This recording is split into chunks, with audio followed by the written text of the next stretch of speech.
Көп адамның тағдырын бір-ақ сөз қиратты. Мүмкін бұл сөзді сіз де естіген шығарсыз. Бүгін мен сол сөздің шын мәнін айтамын. Бір-ақ сөз. Бірақ ол адамның өмірін биікке де шығарады, түбіне де жеткізеді. Өкінішке қарай, бұл сөз талай жүректі жаралап, талай арманды өшірді. Адамдар көбіне бір-біріне ойланбай айта салған сөздерінің салдарын түсінбейді. Сенен ештеңе шықпайды, бұл сенің қолыңнан келмейді деген секілді сөздер талай жастың үмітін үзді. Олар өзіне сенуден қалды, қабілетін жасырды, тіпті армандарынан бас тартты. Бір ғана сөз адамның ішкі әлеміне у секілді әсер етеді.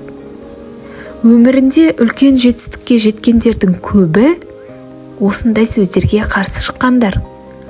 Ал басқалары соған сеніп қалғандар. Сөз қуатты құрал. Оны қолданғанда біреудің тағдырына әсер етіп тұрғаныңды ұмытпа. Сен айтқан бір ауыз сөз біреудің өмірін құруы да, бұзуы да мүмкін.